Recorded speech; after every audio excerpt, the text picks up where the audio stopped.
Praise the lord. ఈరోజు దేవుని వాగ్దానము, మీరు దుఃఖపడకుడి, యెహోవాయందు ఆనందించటం వలన మీరు బలమొందుదురు. నెహెమ్యా గ్రంథము 8వ అధ్యాయము 10వ వచనము.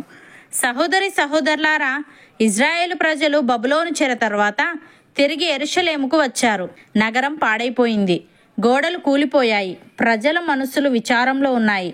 కానీ దేవుడు నెహెమ్యాను లేపి యెరూషలేము గోడలను తిరిగి కట్టించమని ప్రేరేపించాడు. ఆయన నాయకత్వంలో ప్రజలు చాలా కష్టపడి యెరూషలేము గోడలను పునర్నిర్మించారు. గోడలు పూర్తయ్యాక నెహెమ్యా మరియు ఎజ్రా ప్రజలను ఒక చోట చేర్చారు.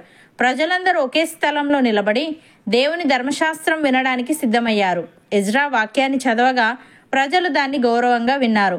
అయితే వారు వాక్యాన్ని విన్నప్పుడు ఒక నిజం తెలుసుకున్నారు. అదేంటంటే, వారు దేవుని ఆజ్ఞలను ఉల్లంఘించారు, ఆయన మార్గాల నుండి దూరం అయ్యారు. దాంతో ప్రజలు తమ పాపాలకై పశ్చాత్తాపంతో ఏడవసాగారు.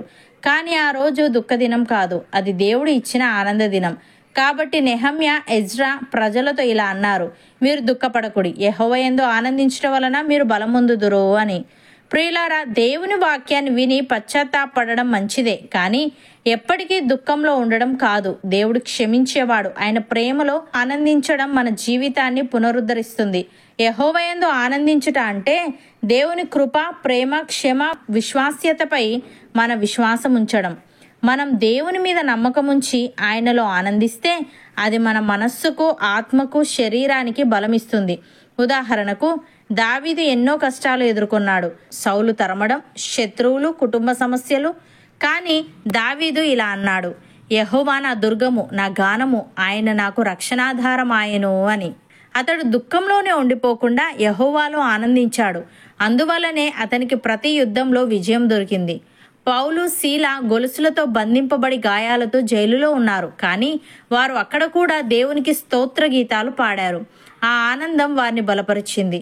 ఆ బలంతో వారు ఆ పరిస్థితిని జయించారు. ఫలితంగా దేవుడు అద్భుతం చేసి జైలు తలుపులు తెరిచాడు. ప్రియులారా, మనకు సమస్యలు, ఇబ్బందులు వస్తూనే ఉంటాయి. కానీ అలాంటి సమయంలో మనం దేవుని మీద విశ్వాసం ఉంచి దేవుడు నాతో ఉన్నాడు అని ఆనందిస్తే మన హృదయం మళ్ళీ బలపడుతుంది. అది మనకు నూతన ఉత్సాహం మరియు ధైర్యాన్ని ఇస్తుంది. భక్తుడు ఈ విధంగా అంటున్నాడు: యెహోవా నా ఆశ్రయము, నా కేడము, నా హృదయము ఆయన యందు నమ్మిక ఉంచెను గనుక నాకు సహాయము కలిగెను. కావున నా హృదయము ప్రహర్షించుచున్నది, కీర్తనలతో నేను ఆయనను స్తుతించుచున్నాను. యెహోవా తన జనులకు ఆశ్రయము, ఆయన తన అభిషిక్తునికి రక్షణ దుర్గము. నీ జనులను రక్షింపుము, నీ స్వాస్థ్యమును ఆశీర్వదింపుము, వారికి కాపరువై నిత్యము వారిని ఉద్ధరింపుము అని. ప్రియులారా, దేవుడు తన ప్రజలు ఆనందంగా ఉండాలని, ఆయన ఇచ్చే బలాన్ని పొందుకోవాలని ఆశిస్తున్నాడు. దేవుడిచ్చే ఆనందం ఎంత గొప్పది అంటే అది ఈ లోకంలో తాత్కాలికమైన వాడిపోయే సుఖభోగాల వల్ల కలిగే ఆనందం లాంటిది కాదు. అది దేవుని సన్నిధిని బట్టి, ఆయన పనిని బట్టి, తుదకు ఆయనను చేరుకోబోతున్నామన్న నిరీక్షణను బట్టి కలిగే ఆనందం. ఈ ఆనందం ఉన్నవాడు అది లేనివాడి కంటే దేవుని కోసం బహుబలంగా ఉంటాడు. అపోస్తలుడైన పౌలు ఈ విధంగా అంటున్నాడు: మెట్టుకు నా సహోదరులారా, ప్రభునందు ఆనందించుడి. అదే సంగతులను మీకు వ్రాయటం నాకు కష్టమైనది కాదు, మీకు అది క్షేమకరము. కుక్కల విషయమై జాగ్రత్తగా ఉండుడి, దుష్టులైన పనివారి విషయమై జాగ్రత్తగా ఉండుడి, ఈ ఛేదనను ఆచరించు వారి విషయమై జాగ్రత్తగా ఉండుడి.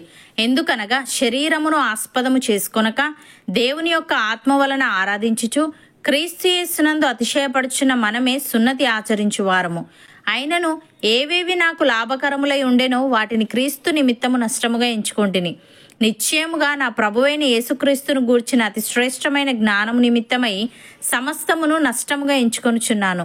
క్రీస్తును సంపాదించుకొని ధర్మశాస్త్ర మూలమైన నా నీతినిగాక క్రీస్తునందలి విశ్వాసము వలననైన నీతి, అనగా విశ్వాసమును బట్టి దేవుడు అనుగ్రహించి నీతిగల వాడనై ఆయన యందు అగపడు నిమిత్తమును ఏ విధము చేతనైనను మృతులలో నుండి నాకు పునరుత్థానము కలగవలనని ఆయన మరణ విషయంలో సమాన అనుభవము గలవాడనై ఆయనను, ఆయన పునరుత్థాన బలమును ఎరుగు నిమిత్తమును, ఆయన శ్రమలలో పాలువాడనగుట ఎట్టిదో ఎరుగు నిమిత్తమును సమస్తమును నష్టపరుచుకొని వాటిని పెంటతో సమానముగా ఎంచుకొనుచున్నాను. ఇదివరకే నేను గెలిచితినని అయినను, ఇదివరకే సంపూర్ణ సిద్ధి పొందితినని అయినను నేను అనుకొనుటలేదు. గాని నేను దేని నిమిత్తము క్రీస్తు యేసు చేత పట్టబడితినో దానిని పట్టుకొనవలనని పరిగెత్తుచున్నాను అని. సహోదరి సహోదరులారా, దేని కాలమునందు అది చక్కగా నుండునట్లు సమస్తమును ఆయన నియమించి ఉన్నాడు. ఆయన శాశ్వత కాల జ్ఞానమును నరుల హృదయం అందించి ఉన్నాడు గాని దేవుడు చేయు క్రియలను పరిశీలనగా తెలుసుకొనుటకు అది చాలదు. కావున సంతోషంగా నుండుట కంటేను తమ బ్రతుకును సుఖముగా వెళ్ళబుచ్చుట కంటేను శ్రేష్టమైనదేదియూ నరులకు లేదని నేను తెలుసుకొంటిని. మరియు ప్రతివాడు అన్నపానములు పుచ్చుకొనుచు తన కష్టార్జితము వలన సుఖమనుభవించుట దేవుడిచ్చు బహుమానమే అని తెలుసుకొంటిని. దేవుడు చేయు పనులన్నీ శాశ్వతములని నేను తెలుసుకొంటిని. దానికి ఏదియూ చేర్చబడదు, దాని నుండి ఏదియూ తీయబడదు. మనుష్యులు తన యందు భయభక్తులు కలిగి ఉండునట్లు దేవుడిట్టి నియమము చేసి ఉన్నాడు. నమ్మిన వారు నాతో పాటు ప్రార్థనలో ఏకీభవించండి. పరిశుద్ధుడా, ప్రేమగల తండ్రి, మీరు దుఃఖపడకుడి, యెహోవా యందు ఆనందించుట వలన మీరు బలమొందుదురని. నీ యందు ఆనందించుట అంటే నీ కృప, ప్రేమ, క్షమ, విశ్వాస్యతపై నమ్మకం ఉంచటమని.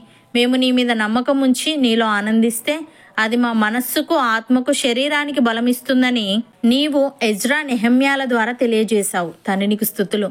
దేవా, మేము ఎల్లప్పుడూ నీలో ఆనందిస్తూ ప్రతి విషయంలోనూ ప్రార్థన విజ్ఞాపనముల చేత కృతజ్ఞతాపూర్వకముగా మా విన్నపములు నీకు తెలియజేస్తూ నీవిచ్చే బలాన్ని, ధైర్యాన్ని పొందుకునే వారంగా ఉండుటకు సహాయము దయచేయమని, దేని కాలమునందు అది చక్కగా నుండునట్లు సమస్తమును నీవు నియమించి ఉన్నావు గనుక, నీవు చేయు పనులన్నీ శాశ్వతములు గనుక మేము నీ యందు భయభక్తులు కలిగి దేని నిమిత్తము నీ చేత పట్టబడితిమో దానిని పట్టుకొనవలనని పరిగెత్తే వారంగా ఉండుటకు కృపచూపమని, నీవిచ్చే నిత్య సంతోషమును పొందుకునే భాగ్యము మాలో ప్రతి ఒక్కరికి నీవే అనుగ్రహించమని యేసుక్రీస్తు నామమున ప్రార్థిస్తున్నాము తండ్రి. ఆమెన్.